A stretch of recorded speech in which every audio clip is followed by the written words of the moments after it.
That's for losers, man. I don't get involved in that stuff. But Angel Rashad Milligan rolling out. That's a good question. Brandon, We can't ask Rashad questions. Hey, Rashad. Yo. Welcome back to the channel. My name is Rashad Milligan. If you are new to the channel, this is the road to 5K subs, man. Beautiful day. I'm happy to have everybody back home and just watching me and stuff like that. I really appreciate all the support type stuff. Feel me? Anyways, starting off on a bit of a somber note, today is, well, it's technically March 11th, but it's technically March 12th. Anyways, Junior Bridgeman. This was something that was huge for me, man. So Junior Bridgeman, a former NBA player, died at the age of 70 after he collapsed at an event that he was attending today. So, I saw it and I saw people share it. And I was like, okay. But then it was Mark Spears. Shout out Mark Spears, Hall of Famer Mark Spears, NBA basketball, professional basketball Hall of Fame, Naismith Basketball Hall of Fame writer, Mark Spears. And Mark Spears, he said, Junior Bridgeman was much more than a basketball player. He said Junior Bridgeman was a retired basketball player turned billionaire businessman. I had no idea there was any former play, because the way I thought of it, I just thought that it was like Michael Jordan was the first NBA guy, former NBA player to become a billionaire, and then it was LeBron James. I had no idea that this man, Junior Bridgeman, became a businessman and a serial entrepreneur, successful businessman, all the way to the point where he worked his way up to be a billion. I had no idea. Like another black billionaire. I had no idea, Junior Bridgeman. And it really hurt me. It really hurt me to know that I was not aware of this great soul, this amazing life, this amazing legacy, this amazing career, barrier breaker, et cetera, all of the things while he was still here. And the craziest part is he was at InvestFest a couple of years ago. He's at InvestFest 2023 in Atlanta. I was working that weekend, covering it and stuff like that. And I remember I wrote afterwards about how kind of like chaotic the energy was. It was too much going on. Like it wasn't enough volunteers and workers and employees to hold all of the 20,000 or 30,000 attendees down there at the Georgia World Congress Center that weekend. I remember squeezing in for Rich Paul. I remember squeezing in for Tabitha Brown and listening to them speak and hearing them continue to say, we have 6 billionaires. We got 7 billionaires or 12 billion. It was some high number of billionaires they had in a building. And I know one of them was one of the Cathys or Truetts, the family, founded and owns Chick-fil-A and things of that sort. But I didn't know that Junior Bridgeman was one of those billionaires, and he was a black billionaire, and he was a former NBA player turned businessman billionaire. Had no clue. It seems like something that you would learn Black History Month or something. This is nothing I've ever learned before. It's nothing I've ever heard before, and I felt really bad, that this is the way that I found out is the day that he passed, about his great legacy. So I also wanted to say shout out to Rashad and Troy and the whole Earn Your Leisure team for documenting history while it's here and acknowledging and saluting history and putting a great legacy on stage for thousands and thousands of his people to give him his flowers, standing ovation, and give him those flowers while he could still smell them in real time at one of the biggest conventions for Black financial, education and Black literacy, financial literacy, in the world.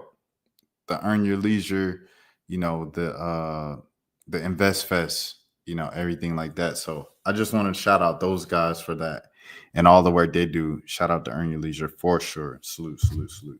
And then, but yeah, this isn't like the guy that owns the Weather Channel and everything like that. and it has the business and spoke at Morehouse the other day.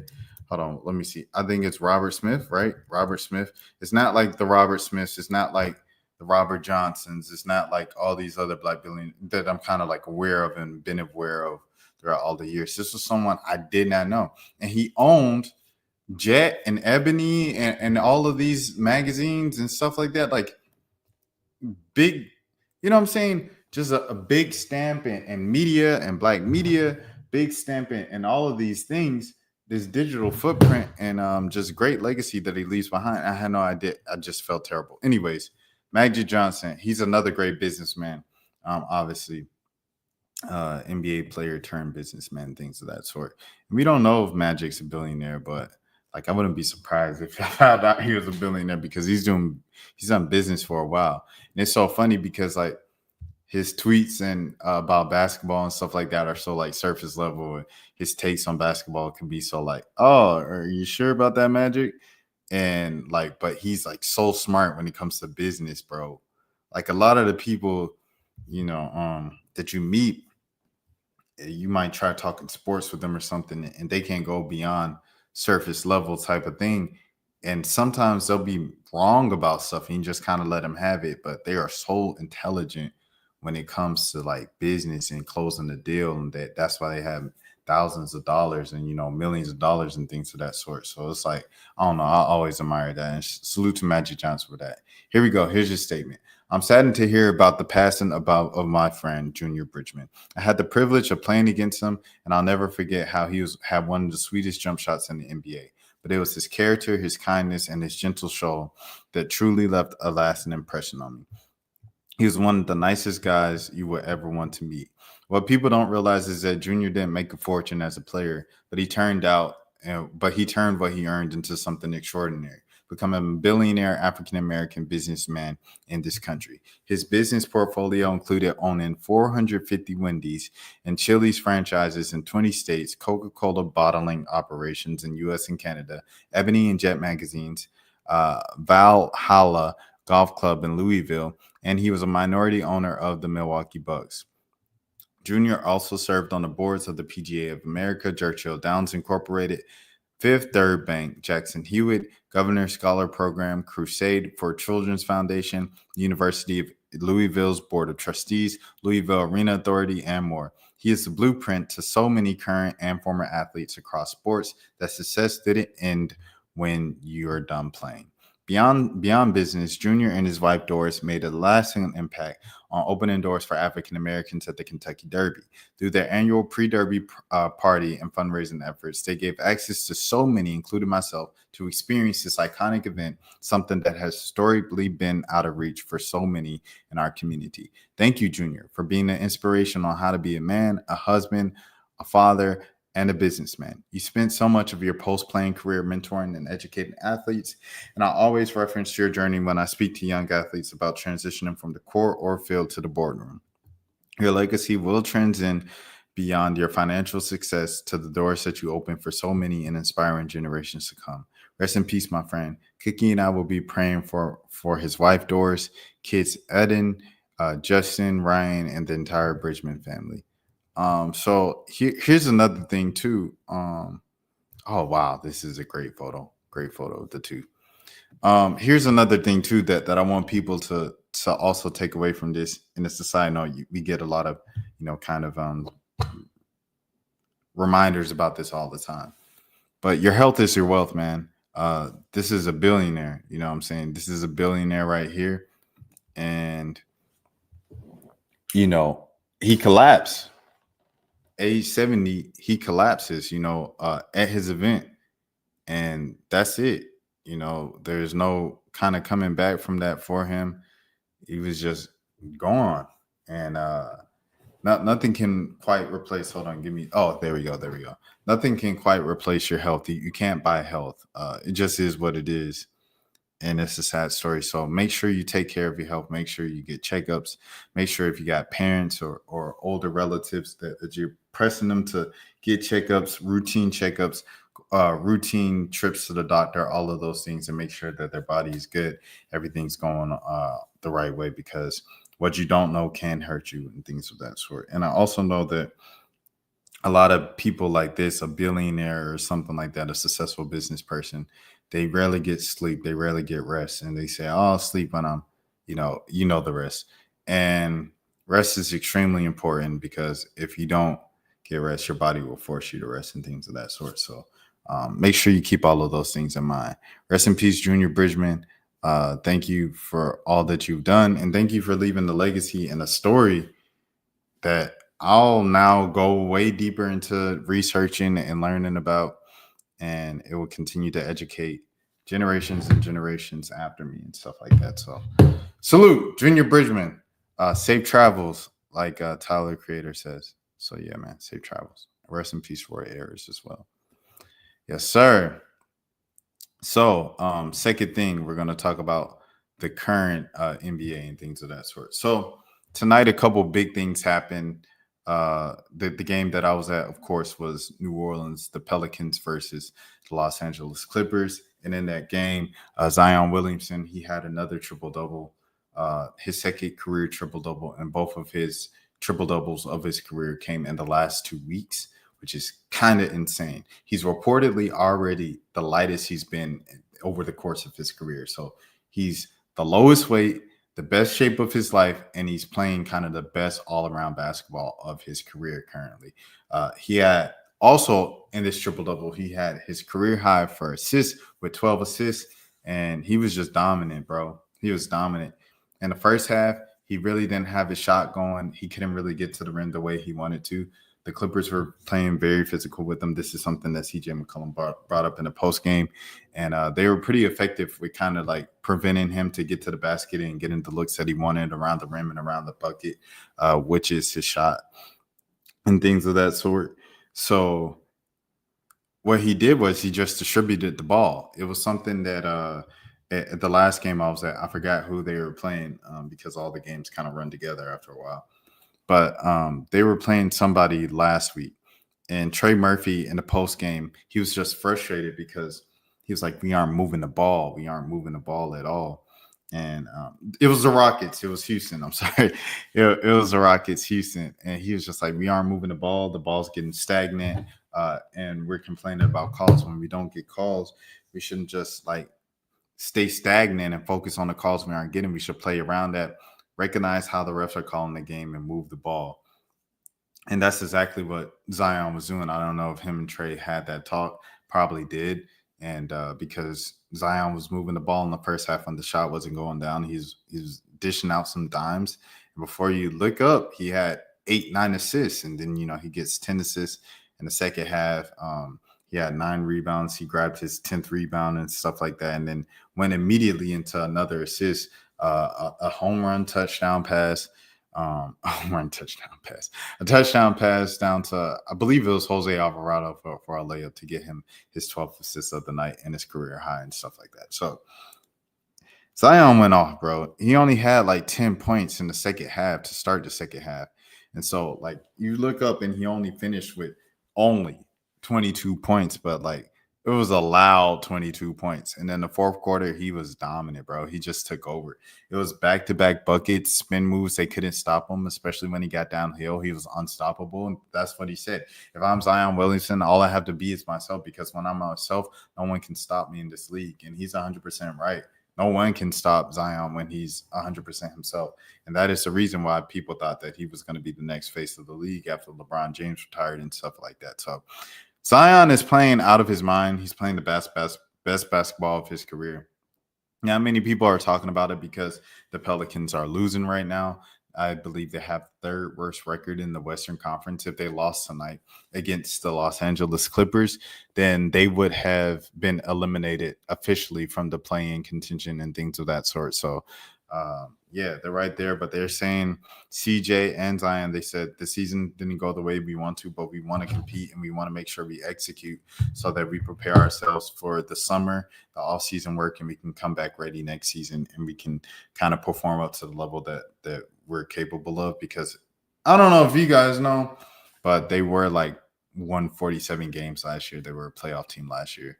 And they've been a postseason team for majority of Zion's time there in New Orleans and stuff like that. So yeah, people aren't talking about it, so I'll talk about it, man. Zion's killing, bro. He's going off. In Cleveland, the Cleveland Cavaliers won 15 games in a row. They extend their winning streak to 15 games tonight, and they did it without Ty Jerome, DeAndre Hunter, and Donovan Mitchell tonight. They did it without three of their rotational players, three key rotational players. They still win, and they go up 15 wins in a row. Now, this is such a big deal because if you remember, they started the season off winning like 15, 16, 17 games in a row. So to do it twice in a season, they become the sixth team in NBA history to do it twice in the same season. And I just think it's sensational. It's something that we all should be talking about. And it's crazy because I was watching OKC versus Denver over the weekend and stuff like that. And it seemed like OKC was the undefeated, unbeatable top team, creme de la creme of the NBA. And then Cleveland does something like this and reminds you that, hey, Cleveland is still in it too. Like Cleveland is still crazy too with their head and shoulders above everybody else. They're two great teams. We're getting a lot of great basketball this season, and I want people to really appreciate it. So shout out to Cleveland for 15 wins in a row. That brings me to Shaquille O'Neal. Now, Shaq, he was in some kind of like, he got a lot of criticism for going on his podcast, and he was, the Detroit Pistons were brought up, right?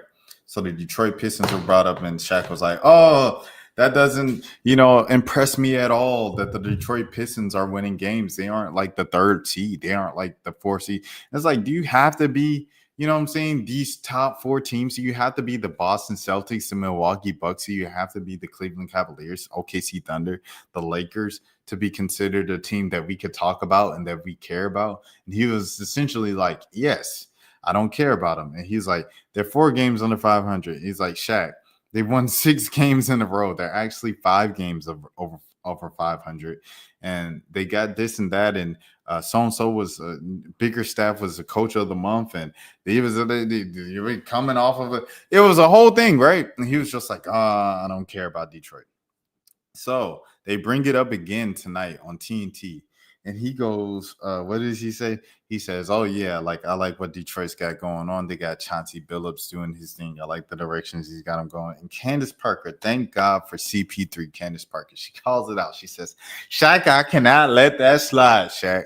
She said, who? Chauncey did what? He ain't the coach?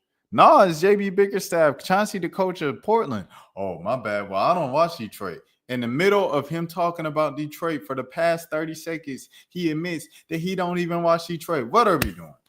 What are we doing here? And then on top of that, they bring up Zion's monster game, right? Because it was a crazy game. It's a crazy thing that he did 2 triple doubles in the span of 2 weeks on limited minutes restriction. He's playing 32 minutes or less. It used to be 30 minutes or less, but Willie Green has kind of wiggled room a little bit and given Zion 32 minutes.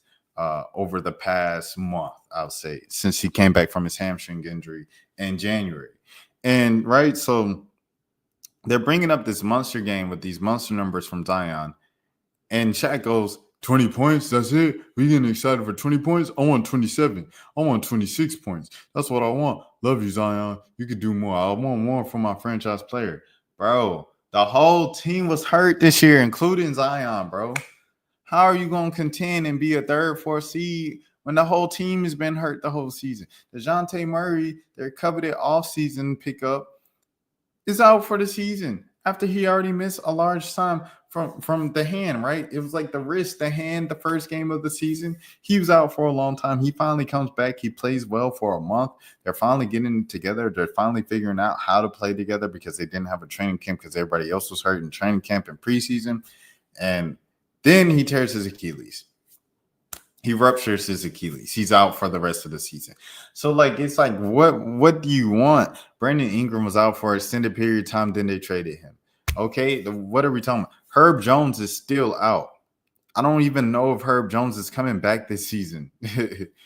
Trey Murphy was out for a period of time this season. He's the one that had the breakout year and everything, and he's averaging 20 points, and it's great for Trey Murphy. But he was out for some time. C.J. McCollum was out for some time. Jose Alvarado was out for some time. Even Jordan Hawkins was out for some time. B.J. Boston is out right now for some time. Kelly Olynyk, they trade for him. He plays well. He's out. He missed tonight's game.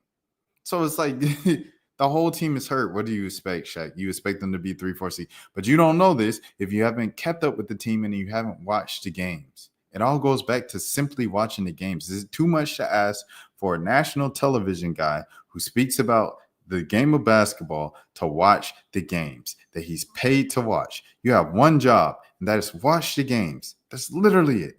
Just one job, watch the games. And if you look at the contract these guys have signed, I know like Charles Barkley, like he said he wanted to retire for a few years, right? And like they got him a crazy deal. Here it is. We'll pull this up right here. Because I want you guys to see. Shaq is reportedly getting $15 million to stay with TNT, bro. Shaq is reportedly getting $15 million to stay with TNT. Are you serious? $15 million and he doesn't even know the name of the Detroit Pistons coach? $15 million and he doesn't even realize that the New Orleans Pelicans haven't had a squad all season, including Zion. And in the games he's played in, they probably had a winning record. I know recently they won most of the games that they played since Zion's been back and been playing more minutes and everything like that, right? Are you serious? $15 million and he doesn't even know what's going on that he's talking about. This is crazy. This is asinine. And salute to that word. But it's just crazy, bro. It's crazy. Yeah, because you have one job. That's it. Just watch the games. Just know what's going on because when you grab onto the like, oh, Zion's fat. James Harden doesn't play defense. Trae Young doesn't play defense. When you run onto these narratives, Kyrie Irving, the AD street clothes. When you run to these narratives and hold on to them, it's just a crutch for you admitting that you don't watch the games. It's like being like, oh yeah, Jamal Murray's like legit, isn't that? And Jamal Murray ain't the same, all-star, borderline all-star type of guard that he's been in past years, coming back from his injury. Aaron Gordon hasn't been the same Aaron Gordon that he was the year they won the championship. So it's like when you guys speak on these things, it's just like make sure you're at least up to date relatively. So you're not saying stuff that isn't right because you're getting paid millions of dollars to do this. On a national level, Stephen A. Smith just signed for $100 million. We were talking about this entire like Bronny thing, right? The thing that Bron was mad about, he went on a whole 5-minute rant about how LeBron was ruining the NBA by bringing on Bronny on the Lakers. And it's like he gave him a whole 5 minutes, dude. And the dude from the what's his name? Jared McCain? Let me see. Jared McCain. Yeah, Jared McCain, right? Outside of Jared McCain, they've literally talked about no other rookies this year, bro. Haven't talked about Stephon Castle. Haven't talked about Zachary Ricochet, the number 1 pick, by the way, who's having a pretty dang good season for Atlanta. And he's figuring his way out. He kind of stumbles like a doe, you know what I'm saying? Like one of them young deer and stuff like that. He stumbles like that. And he's kind of clumsy. And he's really skinny and stuff. But he's figuring it out. And despite all of that, he can shoot the lights out the gym. And when he's on, when he makes his first couple shots and he has confidence, he's better than any other player out there right now. And he's like the best. He's one of the best, if not the best player on the court when he's on, when the shot is on. So it's just like nobody's talking about that. He's the number 1 pick. None these shows, more specifically, First Take, has not discussed any other rookie outside of Jared McCain and Bronny James this season. The 55th pick, and Jared McCain was like a late first-round pick, bro. They haven't discussed Missy over there with New Orleans. They haven't discussed Alex Sarr. They haven't discussed any. I don't even know if they know who Alex Sarr is. So it's just like you get paid $100 million and you talk about every other rookie instead of the actual rookies just playing well. You get paid $100 million and you don't even know the name of the head coach of the Detroit Pistons. You get $100 million and you don't even realize that the Pelicans, not because of talent and lack of showing up, but just the fact that the team was injured, the entire roster was injured, unprecedented amount of injuries. It's kind of like them in Philly. It's just crazy injuries this season. And you get paid $100 million and you're still making fat jokes about Zion from like 2-3 years ago when he's at the lightest weight he's been his entire career. I don't know. It doesn't make sense to me. I think it's whack. I think it's lazy. And I think we should continue calling out this stuff. You're never going to know everything, right? Because we're not God, right? We don't know everything. Like Charles Barkley says, I don't agree with the idea of experts. We're just humans. We're not God. So we aren't experts. But if you get paid to know at least a little something about something, just do a little research before you go and speak about it. It doesn't take much to just, I don't know, just kind of check the box scores from the night before. It doesn't take much to kind of keep up. Like, I think your phones make it easier than ever to keep up with what's going on around the league. You'll catch some headlines. You'll catch some, oh, let me look into this. Let me see what this is going. Let me see what this is going. It doesn't take much. So, yeah, that's all. Continuing to demand better from these people, because if you don't, they're going to continue to get paid more and just continue and complaining on death ears. You know what I'm saying? Because people like, look at the ratings. So, yeah. There's that. And then I'll wrap up with this tonight. And it is from Rory and Mal, man. Excuse me. The latest thing, I made a video about Demaris versus Drake, and Mal responding. So Mal, I guess 5 minutes of him apologizing to Demaris. I apologized last week because you were upset at me because I laughed at a post. And I didn't want you to think that I was laughing at you. I was laughing at the post because we had just laughed about the post.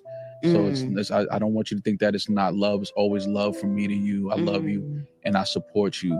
I just thought that the post was funny because we said that it was going to end up being a post. Well, Rory said it was going to end up being a post. So I want to apologize publicly. Do you feel like you did something wrong? No, I didn't feel like I told him. So then why are you apologizing? Because you felt like I did something wrong. I told you that? Well, your energy spoke to me. Damn, my energy spoke to you? Yeah, I'm an energy reader. It's his love language. Yeah, I'm an energy reader. I read energy well. I read energy. So, you know, they brought it to my attention. Me and Rory spoke about it. And I was like, but I didn't do anything wrong. Like, I have that thing in me. I know when I'm doing something. I think any healthy mental person knows when they're doing something wrong. At no point did I think what I did was wrong. So when me and Rory spoke about it, I was like, yo, but what did I laughed. I got laughed at. Nobody got laughed at in 2024 more than me. Nobody. I was laughed at more than anybody on the planet Earth last year. I ain't laugh at you though. What? I laughed. Hold on, wait. I laughed at you to your face. I laughed at you to your face. I wouldn't go on nobody. Laugh at you to your face because we weren't together when that happened. But you had already laughed, Pooh. You had already laughed at me to my face about it. We had already had that conversation. And then when it made a post, when the post was made, which Rory said it probably was going to end up being a post, I was laughing at that. Like, so it was just all. I thought we were all laughing together. I have a question. Okay. If when niggas was saying disrespectful shit about you and making fun of you on the internet, if I laughed, if I had hashtag DJ Head, if I had retweeted that and laughed, would I have a job? Yeah. Okay. Ooh. This has been another episode of You've laughed at me on the internet before. No, I have not. Not when it came to all that shit. People calling you a dick rider and all that shit. No, but that's where I think we was on a different page, because I didn't think that post was disrespectful. Nobody said nothing disrespectful about you. It was just kind of like laughing at the you know, the wish-washy switch side and it was like that energy. But it wasn't like, I got a good this right there. Fucking girl's a fucking, get her out of here. She's a fucking clit rider. Even after the second post, you still didn't feel that way. What was the second post? I got posted again. Did you? Yes, I did. Another out of context clip. Oh yeah, I laughed at that, but I didn't laugh on the post though. Because that wasn't that. It was like, oh, it's just another post. But the first post I laughed at because we had just spoke about that being a post.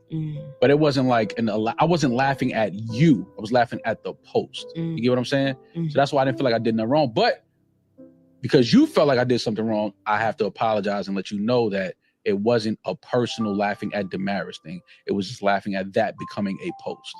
That's all that was. Got it? This is big my apology. And I also appreciate Demaris for not backing down when she didn't, you know what I'm saying, feel like, okay, I accept your apology. Like, she obviously doesn't feel that way. And I appreciate her acknowledging that as opposed to, oh yeah, everything's fine. You know what I'm saying? Because even though she's saying it, you know, her energy, even through the audio version of this podcast, is like telling, like what Maul said. Sure. No. We ain't doing sure. We ain't doing sure. Do you, Demaris? She gave you an answer. Accept like my apology. I don't know what you want from me. I'm asking you, do you accept my apology? I don't know why you're. I don't know. We have been in this office how many times since that happened? Once. And how many hours? No, how many hours? That was only one time that we were off camera that you could have did this apology. That's number one. Number two, you're not sorry. I told you one time since that happened. You're not sorry because you don't think that you. I didn't say sorry. Wrong. I said I apologize. It's a difference. I'm never sorry. So then what's the definition of I apologize? What are you apologetic for? I'm apologizing if you took what I did as something that was like, you know, laughing at you. Not that it was weird. Like, laughing isn't weird. I just laughed at a post. Like, that's not. I laugh at everything. I laugh at shit about me. Like, I laugh. Oh, man. But it wasn't. But because you took it personally and you took it like I was laughing at you, I have to clear that up and let you know. Like, no, I wasn't laughing at you. I was laughing at that actually becoming a post after we spoke about it becoming a post. That's all it was. Okay. And we only saw each other once after that happened. I saw you Wednesday and I saw you Thursday, and today is Monday. So I saw you twice? This is the third time. You also have my phone number. Yeah, but I gotta apologize. Well, he wanted to do it publicly. Because so then the apology's not. He disrespected you publicly. Not for me. It's for. No, it's for you. Okay. But I'm apologizing because it was something that was public. It was a public 100% that you felt away. I'm not even gonna lie, bro. I hate that I like agree so much with Maul. Like, a lot of the stuff he's saying is right. The thing about it though with Maul is like, you can't say I apologize if I offended. That's not, like Demaris said, that's not an apology. At the same time, saying this publicly is needed, and his explanation, it made sense. But if you know the person took offense to it, and, you know, as he's like kind of learning, the more they go back and forth about this, it's obvious that she did take, you know, disrespect, and it did hurt her. So it's like, at that point, it ain't no, I'm sorry if I offended you. It's, I know I offended you. I'm so sorry for hurting you. That wasn't my intention. I did it as that. Instead of saying, if I hurt you, then it is about. So I have to apologize publicly to you. Okay. See what I'm saying? Yeah. I could have called you behind the scenes like, yo, my bad, but that don't really, it's like, no, nigga, you still laughing on the post though. Facts. So I could have done that, but then I would have had to apologize 100%. publicly as well. So I'm just apologizing publicly because I don't want you to feel like I was laughing at you. I'm never laughing at you. And if it was something disrespecting you, I would have never laughed at it. Okay. But I didn't think that was disrespecting you. I thought it was just a funny post. So I laughed. Okay? Got all love. This has been another beautiful episode. Well, there it is. So, yeah, that's how I feel about the situation. And I see what Maul is saying when he explains it that way. It is, you know what I'm saying, it is a slippery slope because you can't tell people what to be offended by. You know what I'm saying? If they're offended by something, if they're hurt by something, you can't control people's reaction to things. And I think that's the biggest thing here. So it's like, if someone took offense to something, regardless if it was out your intention or not, you know, the apology just needs to be straight up. I'm sorry for offending you. That wasn't my intention. and I will learn from this, and you know, whatever the case might be. But yeah, that's it. That's all I have to say about that. But what Maul was saying, in my opinion, were valid points. Except for the I'm not sorry. Like, because like, nah, bro, you should be sorry. Like, how you gonna apologize with no sorry? That don't even make sense. It's the same word. But that's neither here nor there.